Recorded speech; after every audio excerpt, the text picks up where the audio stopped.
These are 4 years of Playboy mistakes broken down into my 5 most valuable lessons that I wish I could have told my younger self so that you don't have to make them as well. Starting with the first one, which is that you can develop a reputation extremely quickly as a Playboy, and this can either help you or it can harm you. So when I was first getting started out as a Playboy at 20, when I went to a small town in Sweden, that was the first time I was ever a Playboy. So I went there for 5 weeks. I slept with a bunch of girls. Same thing next year. I stayed there for 2.5 months, slept with a bunch of girls. And after that, I had a solidified reputation as the American fuckboy who was selfish because at 20, I'd only had a couple one-night stands and my relationship. And relationship sex is different than one-night stands. And I also just wasn't the most smart guy. Like I've always made so many mistakes with anything new that I've taken on, and I was just kind of selfish. I just wanted to have sex, come, and then that was it. And that kind of got spread within the city. Of course, there was a couple times when I put in a good performance, but there was a lot of times when it wasn't the best performance. I'm not gonna lie, especially that first year at the 5 weeks that I was there, the performances weren't that good. And by the time it was the third year, the dating pool kind of dried up because it's a small city. Everyone talks. In this city, every girl gossips. They talk about who they've been with, what their experience was, and that was it. The dating pool was kind of dried up. So as there was a couple girls I was able to sleep with who I kind of haven't interacted with before or things like that, it wasn't as good as it could have been. And now let me tell you what the thing that you should do is. So this is something my friend told me. He was a Playboy in the city as well, but he had this knowledge beforehand. So what he would do is he would give the best possible performance. He would ask the girl the things that she likes. He would really just go above and beyond when he would take a girl home. And then the girl would talk to her friends about this. This is what every girl would do. In Sweden and Scandinavia, it's really popular to have pre-games before going out. The girls, they'll all chat to each other. They'll talk about the guys they've been with, how it was. And when you've been that guy that gave a great performance, you made her come multiple times, you did some of the things that she liked, even if, one of the things he told me, most girls are too shy to even say it, but even if you just ask, it shows that you care and it makes you so much better because in terms of just like the girls now, they're spreading a good reputation about you. So if you gave them a really memorable night that they really enjoyed, now they're going to be spreading such good things about you. And when a girl gets an opportunity and you're there and she sees you and you're kind of vibing, she's going to take the opportunity instead of being like, nah, he's selfish. It's probably just going to be a waste of time. I'm not going to enjoy it. So it's really powerful that you develop a good reputation. And bedroom performance as a Playboy is probably one of the most important aspects that is going to allow you to develop a good one. So guys, I have a bunch other Playboy secrets that I just cannot share on YouTube because they'll get me banned. So I'm going to be giving those to you completely for free. That's the first thing in the description below. And the second mistake that I made is not taking the chance at a relationship with a good girl when I had the opportunity to. There's been a couple good girls throughout the last 4 years who I could have had relationships with, but my past heartbreak held me back from taking that chance and going forward with it. And let me give you one example from one of the girls who was just such a high quality good girl. I met her that first summer I went to Sweden for 5 weeks. She was just so good. I mean, the little things about her, you could just tell she had the warmest heart. And one of the things that just really stands out was, this was a couple times after we hung out, we were planning on hanging out at my place. And I was like, I can pick you up. She lived kind of far away. And she was like, no, it's okay, I'll bike.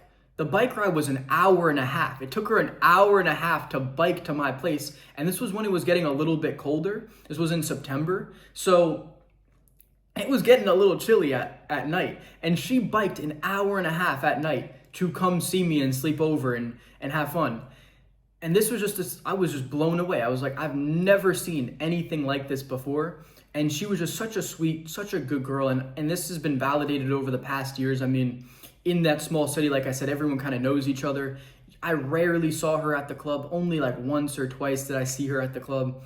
I would talk to her on occasion, and she's just such a nice girl. She's always doing such wholesome activities like hiking or just hanging out with friends. She's not just out partying every single weekend. She would have been a great girl to have a relationship with, but I had just gotten out of a relationship not too long ago, and I had my past heartbreak hold me back. And I'm be honest, it's held me back over the last 4 years. Nothing's changed. I've just continually played the field.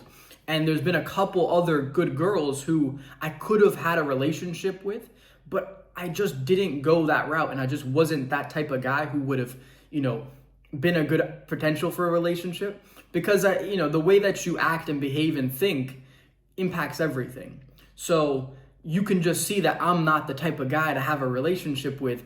But if I was and I was trying to go down that path, things would have been different, because she wanted one, but I was just playing the field. I slept with a bunch of girls in those 5 weeks, and I think she found out and things got messed up and whatever. But there was so many girls who I could have had that with, but I just didn't take that route. Instead of just playing the field endlessly and having more one-night stands, I could have developed something more meaningful with some of these girls, and I think that's something that is more valuable on a long enough time frame. The one-night stands, they get boring. It's not that entertaining. Unless it's a genuine 10 out of 10, like gorgeous baddie, then of course it's exciting and it's fun. But I think it is valuable, and you gain a lot from having a relationship, and there's a lot of good memories, and it's a great experience overall. Even if it ends bad, it's something that is worth a chance. So that's one of the mistakes that I've made as a Playboy, 100%. And the third mistake is something I have repeated multiple times. It seems I never learned my lesson. And the mistake is thinking that achieving materialistic success will take things to the next level. See, I was already having success when I had absolutely nothing. I was just the best, most attractive, charismatic, charming version of myself. I did self-improvement for 4 months. I got myself to the place where I had amazing mental health. I read some books on social skills, charisma, charm, and I just applied those. And that led to me having the most success ever. And then I thought, if I just achieved some more materialistic success, girls will be flocking to me. I wouldn't have to do all the things that I was doing. I wouldn't have to chase. The girls would just come to me. And on multiple occasions, this is proven wrong. So the first year I went to Sweden, it was 5 weeks. Like I said, I had nothing really. I just was the best attractive version of myself. Then I went back to Florida for that winter. I had some success with sales. I ended up buying a nice Rolex. And I thought that every single girl was going to be so impressed that I was in a small town where they don't really have that much money, that if I showed up with a Rolex, I'm going to be the big dog. And no one even fucking knew about the Rolex. I was so disappointed. I can't tell you how disappointed I was. I was like, why the fuck did I buy this goddamn watch? Spend all this money on this fucking watch and no one cared. So I was still the charismatic version of myself though. I just hoped that the watch would help a bit, but it didn't. Now, fast forward to the third summer, same thing. I fucking achieved materialistic success in business. I had my own successful business and I was making quite a bit, like 8 to 15K per month. And I'm like, now we got it for sure. Now that they're knowing I'm making a lot of money, I don't just have a watch. Now they're gonna be impressed. They didn't fucking care. I was being a bit more arrogant too, and that actually drove results down. So initially, when I was in the town where I already had the bad reputation of being a playboy who was selfish, now I was a little bit arrogant with my success and it got to my head a bit. And my friend, the one who gave me that advice about, the reputation and how to use it for your advantage, really helped me out in this phase of my life, because the success went to my head. I went from zero and failing a previous business to just absolutely making a ton of money out of nowhere and succeeding for the first time ever all on my own. And I'm not gonna lie, it did go to my head, and I wasn't the best version of myself. I wasn't as charismatic and charming as I used to be. I wasn't like bad. I was still having success with girls, but just not on the same level.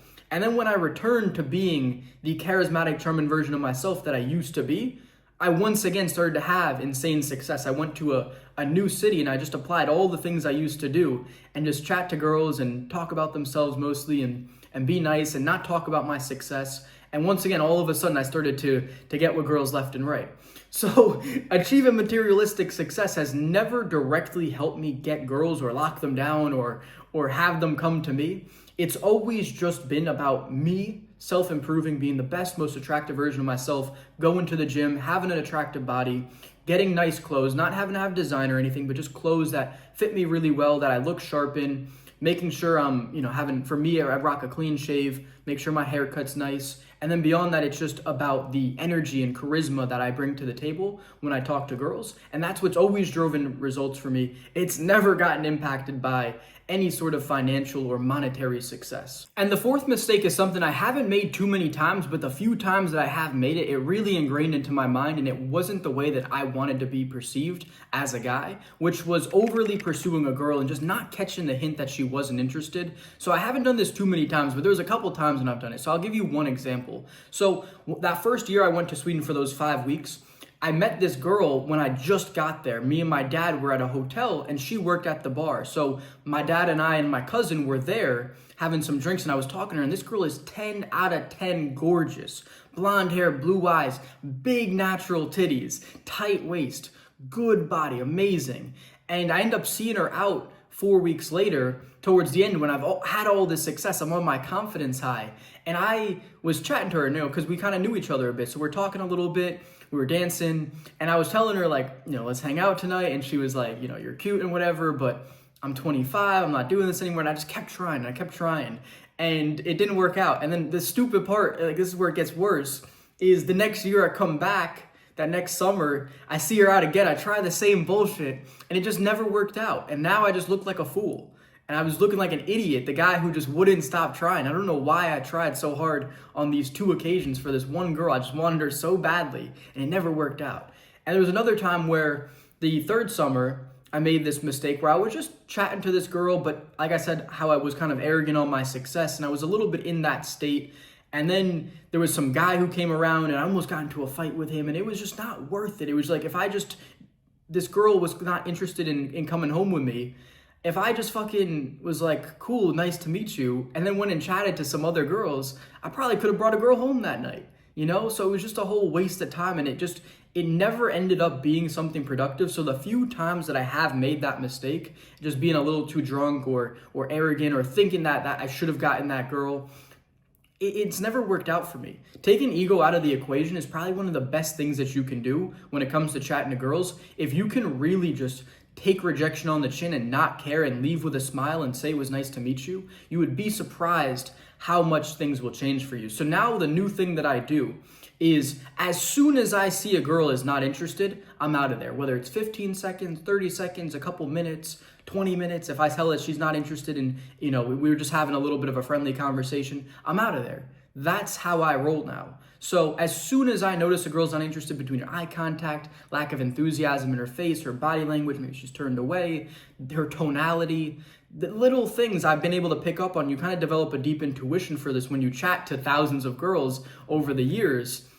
And that's just how I go now. So I will not pursue a girl who is not into me. That's one of the factors that I look for, is if a girl is into me right off the bat. That's kind of what I'm attracted to, is a girl who likes me back right off the way. I don't have to try and win a girl over. Now, not every girl is gonna just open up and love bomb you right out of the gate. Sometimes they might be a little shy and you have to talk to them, but you can tell they have that interest, right? And then you can take things further. You might need to work them. They might be, like I said, they might be a little shy.